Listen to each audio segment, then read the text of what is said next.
नमस्कार, घड़ी में 10 बज चुके हैं और वक्त हो चला है 10 के एजेंडे का। मैं हूं आपके साथ ऋतु तिवारी पोखरियाल। बुलेटिन की शुरुआत करेंगे सीएम योगी के गोरखपुर दौरे का। आज चौथा दिन है। गोरखनाथ मंदिर में सीएम योगी ने की पूजा अर्चना। बाबा गोरखनाथ का रुद्राभिषेक कर देश की सुख समृद्धि की कामना की है।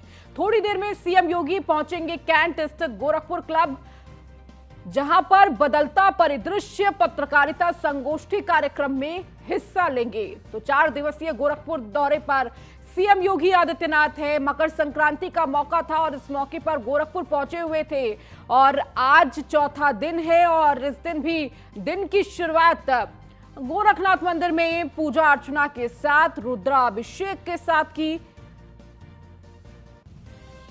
तो ये तस्वीरें भी आपको दिखा रहे हैं किस तरह से सीएम योगी आदित्यनाथ ने रुद्राभिषेक किया और इसके बाद कार्यक्रमों में भी सम्मिलित होंगे। थोड़ी देर में सीएम योगी पहुंचेंगे कैंट स्थित गोरखपुर क्लब, जहां पर बदलता परिदृश्य पत्रकारिता संगोष्ठी कार्यक्रम में हिस्सा लेंगे। और अधिक जानकारी के साथ हमारे संवाददाता गोरखपुर से हरेंद्र दुबे हमारे साथ जुड़ चुके हैं। हरेंद्र, क्या जानकारी मिल रही है? देखिए, 4 दिवसीय सीएम योगी आदित्यनाथ का ये दौरा था, आज चौथा दिन है। आज के दिन क्या कुछ कार्यक्रम सीएम के रहने वाले हैं? देखिए, उत्तर प्रदेश के मुख्यमंत्री योगी आदित्यनाथ 4 दिवसीय प्रवास पे गोरखपुर में थे और खास तौर से आज चौथे दिन जिस तरह से गोरक्षनाथ मंदिर में आज सोमवार का दिन है और सुबह सुबह वह रुद्राभिषेक करके देश प्रदेश की जनता के सुख समृद्धि की कामना की है। खास तौर से एक संत ही ऐसा कर सकता है। दूसरी बात, अभी थोड़ी देर के बाद यह बदलता परिदृश्य और पत्रकारिता के संगोष्ठी में मुख्य अतिथि के तौर पर वह उपस्थित होंगे। हम दिखाना चाहेंगे अपने दर्शकों को कि मंच सज करके तैयार है, बस चंद समय बचे हैं उनके यहाँ आगमन का। खास तौर से कुर्सियां भी लगी हैं। सभी चौथे स्तंभ, जो आज चौथा दिन है उनका प्रवास का, और चौथे स्तंभ के बीच में आकर के वह पत्रकारिता जगत से जुड़ी सभी बातों पर विचार विमर्श पत्रकारों के बीच में करेंगे। खास तौर से इस तरह का एक जो आज बदलता परिदृश्य है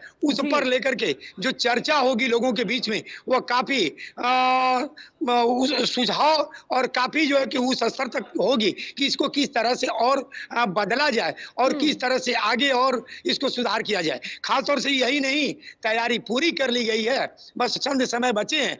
आज चौथे दिन उत्तर प्रदेश के मुख्यमंत्री योगी आदित्यनाथ ने गोरखपुर गोरक्षनाथ मंदिर में आज जनता दरबार भी लगाया और पूर्वांचल के अनेक जिलों से आई जनता की समस्या एक एक करके उन्होंने सुना और समस्या जिस संबंधित विभाग से था उस विभाग के अधिकारियों को उन्होंने दिशा निर्देश दिया कि जांच पड़ताल करने के बाद समस्या का समाधान किया जाए। यही नहीं, उन्होंने अधिकारियों को फटकार भी लगाई है कि आखिरकार जनता दरबार में इतनी बड़े पैमाने पर लोग क्यों आ रहे हैं, इसका निदान क्यों नहीं किया जा रहा है। इसको भी लेकर के अपनी नाराजगी अधिकारियों के बीच में जाहिर करते हुए उत्तर प्रदेश के मुख्यमंत्री योगी आदित्यनाथ ने आज अधिकारियों को दिशा निर्देश दिया है। बस चंद समय बचे हैं, चंद समय के बाद वह गोरखपुर सिविल लाइन स्थित गोरखपुर क्लब पहुंचेंगे और बदलता परिदृश्य और पत्रकारिता संगोष्ठी में शिरकत करेंगे। एक बार अगर आप तस्वीरें दिखा सके, क्या तैयारियां चल रही है? चूंकि देखिए, मंच पीछे आपके सज चुका है, बस इंतजार प्रदेश के मुखिया का है। और इस वक्त क्या तैयारियां और कौन कौन महत्वपूर्ण लोग और शामिल हो सकते हैं इस पूरे कार्यक्रम में? को दिखाना चाहेंगे, मंच सज करके तैयार है, बस मुख्यमंत्री का इंतजार है। और इधर हम दिखाना चाहेंगे बाहर कि जिस तरह से कुर्सियां लगी हैं, लोग बैठे हैं, लोग एक एक करके आ रहे हैं। बस चंद समय बचे हैं कि चंद समय बाद मुख्यमंत्री योगी आदित्यनाथ इस कार्यक्रम में शिरकत करेंगे और लोगों से सीधा संवाद करेंगे। संवाद के बाद बदलता परिदृश्य और पत्रकारिता के बारे में जिस तरह से लोगों के बीच में विचार विमर्श किया जाएगा कि इसको किस तरह से बेहतर बनाया जाए, उसको लेकर के उत्तर प्रदेश के मुख्यमंत्री योगी आदित्यनाथ अभी थोड़ी देर के बाद हम लोगों के बीच में मौजूद होंगे। यहाँ पर जो लोग व्यवस्था करने वाले हैं उनसे जानने का प्रयास करेंगे। आज मुख्यमंत्री आपके बीच में आ रहे हैं और बदलता परिदृश्य और पत्रकारिता के बारे में बात करेंगे। क्या तैयारी है, किस तरह की सोच है और बनाया गया है? देखिए, तैयारी तो हम लोगों की चल रही है कई दिनों से। मुख्यमंत्री जी का जो स्नेह और आशीर्वाद है गोरखपुर के पत्रकारों के साथ तो सदैव रहा है और उसी क्रम में हम लोगों ने उनको आमंत्रित किया। सूबे के मुखिया हैं और हम लोगों के जनप्रतिनिधि लगातार 15-20 सालों तक हम लोग का नेतृत्व भी करते आ रहे हैं। तो हम लोगों ने निमंत्रित किया है कि मुख्यमंत्री जी जब 2017 के बाद से उन्होंने कमान संभाली, तो हमारे पूर्वांचल खासकर गोरखपुर के परिदृश्य में क्या बदलाव हुआ, जिसको हम लोगों ने महसूस किया है, जो जनता देख रही है, उस विषय को हम लोगों ने चुना। विचार को रखा जाएगा। खासतौर से इस कार्यक्रम के जो अध्यक्ष हैं, जिनके नेतृत्व में ये कार्यक्रम रखा गया है, उनसे भी हम बात कर लेते हैं। वो क्या सोच लेकर के वह इस तरह का कार्यक्रम किए, क्योंकि बदलता जो परिदृश्य है, आज जिस तरह से एक संगोष्ठी का आयोजन किया गया बदलता परिदृश्य और पत्रकारिता को लेकर के, मुख्यमंत्री हम लोगों के बीच में आ रहे हैं और हमारी समस्या सुनेंगे और आगे किस तरह से बदलाव किया जाए उसमें विचार विमर्श है। बदलाव तो पूरे सूबे में हो रहा है, यह हम पत्रकार साथी भी महसूस कर रहे हैं। पहले जो हम लोगों की पत्रकारिता का सब्जेक्ट होता था, लोकल जो आंचलिक पत्रकारिता का सब्जेक्ट होता था, अपराध होता था, इंसेफ्लाइटिस होती थी, अन्य गंभीर समस्याएं होती थी, सड़क की समस्या होती थी, जाम की समस्या होती थी। आज के परिवेश में देखा जाए तो इस सब कुछ पे नया बदलाव आया है और निश्चित तौर पर अब हमारे पत्रकारिता के जो सब्जेक्ट हैं उनके मानक भी बदले हैं। अब जाम की बजाय हम 4 लेन की बात कर रहे हैं, 6 लेन की बात कर रहे हैं, ओवरब्रिज की बात कर रहे हैं, फ्लाईओवर की बात कर रहे हैं। अपराध की बात अगर भी देखा जाए तो आज लोग तेजी के साथ निवेश कर रहे हैं। अपराध का जो माहौल रहता था निश्चित तौर पर वो खत्म हुआ है, बदलाव हुआ है। अभी आपने देखा जो कार्यक्रम के अध्यक्ष हैं ये अरविंद राय जी हैं, इनका कहना है कि जो बदलता परिदृश्य है खासतौर से मुख्यमंत्री योगी आदित्यनाथ के कार्यकाल के दौरान तो उसे साकार करते जिस तरह से देखा जा रहा है वह बहुत एक उस चीज की घड़ी है और उसके बीच में और किस तरह से बदलाव किया उसको लेकर के आज संगोष्ठी बिल्कुल। की जा रही है। साथ ही साथ अरेंद्र, चूंकि देखिए ये पूरा कार्यक्रम कितने घंटों का रहने वाला है और आगे इसके अलावा क्या कुछ कार्यक्रम होगा जिसमें सीएम योगी आदित्यनाथ सम्मिलित होंगे या फिर लखनऊ के लिए रवाना हो जाएंगे? ये टोटल ये कार्यक्रम 45 मिनट का रखा गया है, 1 घंटे का रखा गया है। मुख्यमंत्री के आने के बाद 1 घंटे तक का यहाँ कार्यक्रम आयोजित होगा। 1 घंटे तक मुख्यमंत्री यहाँ जो पत्रकार जगत से जुड़े लोग हैं इनके बीच में मुख्यमंत्री रहेंगे और अपनी बातों को पत्रकार मुख्यमंत्री के सामने रखेंगे और मुख्यमंत्री की बातों को सुनने का काम करेंगे।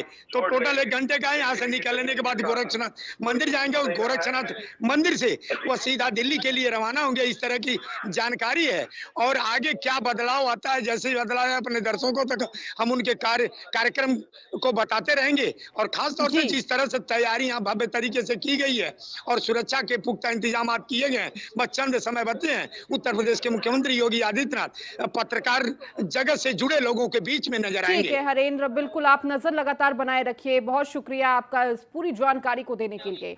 खबरों में आगे बढ़ेंगे, बात महाराजगंज की करेंगे जहां पर सरकारी अस्पतालों में आए विटामिन ए के सिरप घी की तरह जमी। तो मामले पर उप मुख्यमंत्री ब्रजेश पाठक ने संज्ञान लिया। शनिवार को मामले सामने आने पर सिरप के वितरण पर रोक लगाई गई थी। मुख्यमंत्री ने ट्वीट कर जानकारी दी कि उत्पादकों के खिलाफ कार्रवाई की जाएगी। वहीं उप मुख्यमंत्री ने MD Uttar Pradesh medical supply corporation से रिपोर्ट मांगी है। तो आपको बता दें विटामिन ए सिरप को लेकर जिस तरह से पहले इसको वितरित किया गया, लेकिन जब उसकी क्वालिटी चेक की गई तो वो घी की तरह जमी हुई वो सिरप मिली, जिसके बाद इसे देखते हुए सिरप की सप्लाई पर रोक लगा दी गई और जहां जहां पर सीएचसी या पीएचसी हॉस्पिटल्स में इस पूरे सिरप को वापस इसकी खेप मंगाई गई और अब इसकी सप्लाई पर, इसके प्रोडक्शन पर रोक लगा दी गई, जिसके बाद उप मुख्यमंत्री ने कार्रवाई करते हुए रिपोर्ट तलब की है। और ज्यादा जानकारी के साथ महाराजगंज से संवाददाता अविमुक्त पांडे हमारे साथ जुड़ चुके हैं। अविमुक्त, विटामिन ए सिरप को लेकर देखिए लगातार कार्रवाई की जा रही है। अब उप मुख्यमंत्री ब्रजेश पाठक ने इस पूरे मामले को लेकर रिपोर्ट तलब किया है। जी निश्चित तौर पे बता दें, उप मुख्यमंत्री ने जो है जब ये खबर चली, खबर का संज्ञान लिया और ट्वीट के माध्यम से जानकारी दी कि जो भी जिले में जो विटामिन ए की सिरप जो घी की तरह जमे होने का मामला संज्ञान आया है, उसको उप मुख्यमंत्री ने स्वयं ट्वीट किया है। Uttar Pradesh medical supply corporation से 1 सप्ताह के अंदर रिपोर्ट मांगी है और अगर उसमें ये भी जिक्र किया गया है कि संबंधित जो भी मैन्युफैक्चरिंग कंपनी है उसके विरुद्ध कार्रवाई की भी बात कही है। तो सबसे पहली बात यह है कि मेडिकल सप्लाई अगर Uttar Pradesh medical supply corporation 1 हफ्ते के अंदर अपनी रिपोर्ट सबमिट करेगा। रिपोर्ट सबमिट करने के बाद जो संबंधित मैन्युफैक्चरिंग कंपनी है उसके विरुद्ध कार्रवाई की बात उप मुख्यमंत्री ने कहा है। तो कहीं ना कहीं मामले को उप मुख्यमंत्री ने संज्ञान लिया है और उसमें जल्द ही कार्रवाई की बात उस ट्वीट के माध्यम से कही है। जी ठीक है, बहुत शुक्रिया अभिमुक्त इस जानकारी को देने के लिए। अब खबर बुलंदशहर से है, जहां पर रेलवे रिश्वत कांड में रेलवे कॉन्ट्रैक्टर हरिओम गिरी गिरफ्तार हुआ है। रेल सेवा के अधिकारी जितेंद्र पाल सिंह समेत 6 अन्य लोग भी गिरफ्तार हुए हैं। तो गुवाहाटी में अतिरिक्त मंडल रेलवे प्रबंधन के पद पर तैनात था जितेंद्र पाल सिंह। बीते दिनों सीबीआई की रेड में हुआ खुलासा, जितेंद्र का एजेंट था हरिओम गिरी। सीबीआई ने एक साथ दिल्ली, नरोरा, गुवाहाटी, सिलीगुड़ी और अलीगढ़ में की थी रेड के दौरान 50 लाख कैश, 1 लैपटॉप और कई आपत्तिजनक कागजात भी बरामद हुए हैं। न्यूज़ वन इंडिया ने प्रमुखता से इस खबर को दिखाया था कि सीबीआई रेड की खबर किस तरह से सीबीआई द्वारा ये रेड दी गई और इस पूरी खबर को न्यूज़ वन इंडिया ने प्रमुखता से दिखाया, जिसके बाद रेलवे रिश्वत कांड में रेलवे कॉन्ट्रैक्टर हरिओम की गिरफ्तारी हुई है।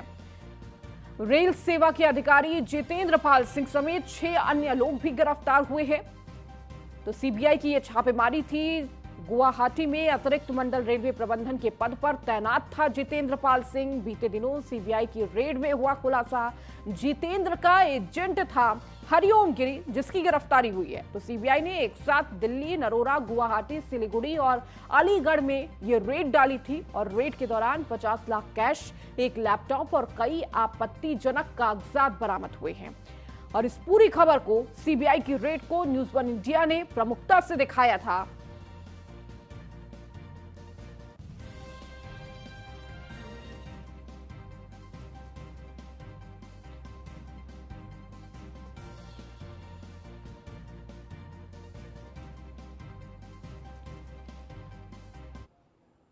और ज्यादा जानकारी के साथ बुलंदशहर संवाददाता संजय उपाध्याय हमारे साथ जुड़े हुए हैं। संजय, रेल कांड को लेकर जिस तरह से लगातार भ्रष्टाचार के मामले सामने आ रहे थे, उसके बाद अब देखिए कॉन्ट्रैक्टर की गिरफ्तारी हुई है। जी, इसमें ये उस दिन 14 जनवरी को सीबीआई ने रेड करी थी नरोरा में और उस समय पर यहाँ हरिओम गिरी एक व्यापारी है, उसके घर पे रेड की थी। लेकिन उसमें बाद में मालूम पड़ा कि सीबीआई ने हरिओम गिरी को 50 लाख रुपए की रिश्वत लेने के मामले में वहीं पे अरेस्ट कर लिया था और यहाँ आकर के इन्होंने छापेमारी की। सीबीआई ने कई जगह पे छापेमारी हुई है। उसी दौरान एक जितेंद्र पाल सिंह है जो रेलवे के बहुत बड़े अधिकारी बताए जाते हैं। ये इस समय एडीआरएम है, रेलवे प्रबंधक है, गुवाहाटी में तैनात है और ये वहां से पूरा अपना ये जाल ऐसा ऑपरेट करते थे कि उसमें ये दलाली का काम हरिओम गिरी किया करता था। तो इसमें ये ठेकेदारों को माप पुस्तिका तैयार करने, चालू खाता और बिलों की प्रक्रिया में तेजी लाने, बिलों के भुगतान कराने को जल्दी कराने में, इस तरह की बैंक गारंटियां जो लगती है उनको समय से पहले रिलीज कराने के, इस तरह के काम ये भ्रष्टाचार के काम किया करते थे रिश्वत ले लेके। उसमें कई जगह सीबीआई ने छापेमारी की, नरोरा में, गुवाहाटी में, दिल्ली में और अलीगढ़ भी छापेमारी की और करीब 50 लाख के करीब कैश भी बरामद किया है, लैपटॉप जी और अन्य दस्तावेज भी इन्होंने वहां से बरामद किए हैं और इन्होंने इन पर कार्रवाई चल रही है और बहुत बड़ा स्कैंडल ये पकड़ा गया है। इसमें एआरएम को भी, एडीआरएम जो है रेलवे के 1997 बैच के अधिकारी हैं, इनको भी सीबीआई ने अपने अरेस्ट में ले लिया है और 6 अन्य लोग भी इसमें लिप्त पाए गए हैं। इन सबको सीबीआई ने अरेस्ट कर लिया है और इनको देखिए सीबीआई क्या करती है, इनकी रिमांड लेके क्या करेगी, ये आगे देखने का विषय है। ठीक है, समझ में ये नहीं आता है कि आखिर ऐसे भ्रष्टाचार कब तक चलते रहेंगे, कब इन भ्रष्टाचारों पे लगाम लगेगी। ठीक है संजय, बहुत शुक्रिया इस जानकारी को देने के लिए। आप खबर मेरठ से है, जहां पर आरएसएस नेता सर्राफ की कोठी में बदमाशों का अटैक देखने को मिला। महिला समेत 4 बदमाश किराए का घर मांगने आए थे। बात करते वक्त अचानक घर की बहू पर किया अटैक। महिला के शोर मचाने पर मौके से फरार हुए आरोपी। सिविल लाइन थाना क्षेत्र के विजयनगर का ये पूरा मामला है।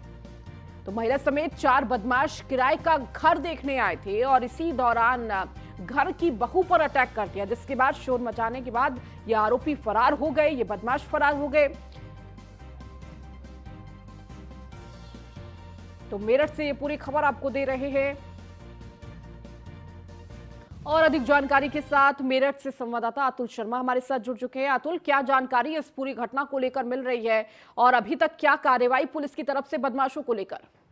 देखिए, मेरठ के थाना सिविल लाइन क्षेत्र का मामला है। पुलिस का कहना है कि जिस तरह से ये बदमाश आए हैं, महिला किराए के मकान को लेने के लिए वहां पहुंची थी। उसके बाद में जब परिवार की जो आरएसएस के नेता है, उनकी छोटी बहू बाहर निकल के आती है, उसके बाद में उससे किराए की बात करती है। वो साफ मना करती है, हमारे घर में कोई किराएदार नहीं रहता है।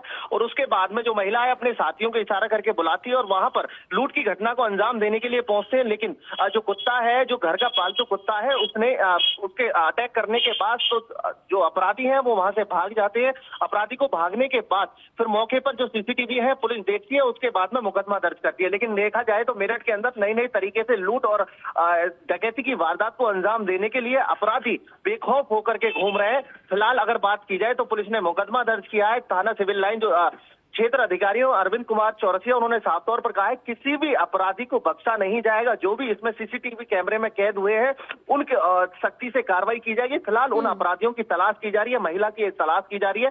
किस तरह से यहाँ पर ये पहुंचे थे, क्या इनका मकसद था, अभी मकसद क्लियर नहीं हो पाया। आरएसएस के नेता है, संगठन मंत्री है, उस और सर्राफा व्यापारी है, उसके घर लूट की डकैती की वारदात को अंजाम देने के लिए बदमाश पहुंचे थे, लेकिन कामयाब नहीं हो पाए।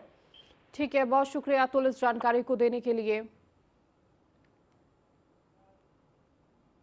और अब बात मैनपुरी की, जहां पर फेरी लगाने वालों से पुलिसकर्मियों की अवैध वसूली। रजाई गद्दे बेचने ट्रक से जा रहा था पीड़ित। पुलिसकर्मियों ने कागजात दिखाने के नाम पर 2 घंटे तक किया परेशान। फेरी वालों का आरोप, पुलिसकर्मियों ने 20,000 रुपए रिश्वत की मांग की। मौके पर भीड़ जुटती देख फरार हुए पुलिसकर्मी। मामले का संज्ञान लेते हुए एसपी ने सीओ सिटी को जांच के आदेश दिए हैं। मैनपुरी के कुरावली रोड का ये पूरा मामला है। तो पुलिसकर्मियों ने कागजात दिखाने के नाम पर 2 घंटे तक परेशान किया। तो मौके पर भीड़ जुटती देख फरार हुए पुलिसकर्मी।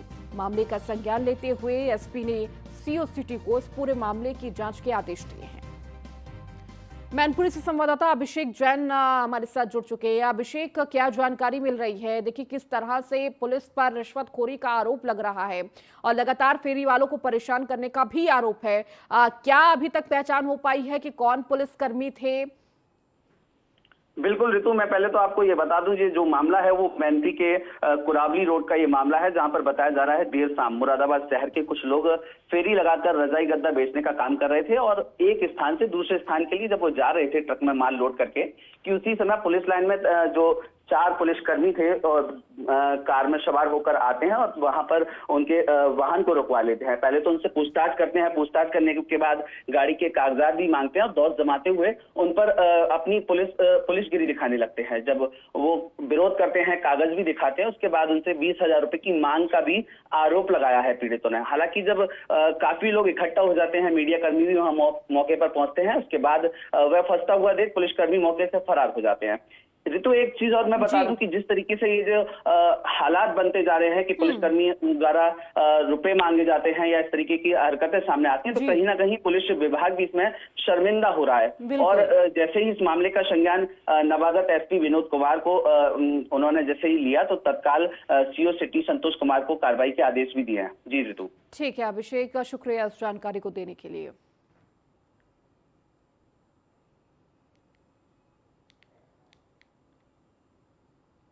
और अब बात नेपाल हादसे की। नेपाल विमान हादसे में यात्रियों और क्रू मेंबर समेत सभी लोगों की मौत हो गई है। मृतकों में 5 भारतीय यात्री भी शामिल हैं। 5 भारतीय यात्रियों में 4 गाजीपुर के रहने वाले थे। 13 जनवरी को नेपाल घूमने गए थे चारों भारतीय। हादसे से पहले भारतीय यात्री सोनू कर रहा था फेसबुक लाइव, जिसका वीडियो भी सामने आया है। और देखिए कल किस तरह से यति एयरलाइंस का ये बड़ा हादसा जहां काठमांडू से पोखरा ये फ्लाइट उड़ान भर रही थी और लैंडिंग से पहले ही ये हादसे का शिकार हो गई, जिसमें सभी मौजूद यात्री और क्रू मेंबर की मौत हो गई। तो नेपाल विमान हादसे में यात्रियों और क्रू मेंबर समेत सभी की मौत हो गई। मृतकों में 5 भारतीय यात्री भी शामिल थे, जिसमें से 4 यात्री गाजीपुर के रहने वाले थे।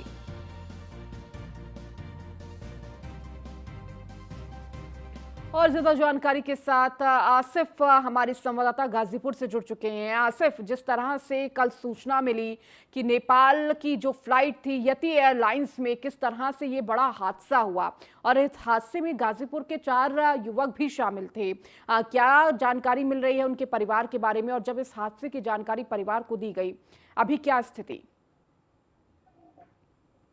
जी बिल्कुल बता दें, कल हादसा हुआ है। 4 लोग जो इस समय हम अनिल राजभर के घर पहुंचे हैं, चकदरिया गांव में, जो अनिल राजभर के उनके करीबी घर के हैं। मान लीजिए मेरे पीछे देख सकते हैं कि लोग ज्यादा लोग इकट्ठे में, अभी तक पार्थिव गांव तक नहीं पहुंचा है।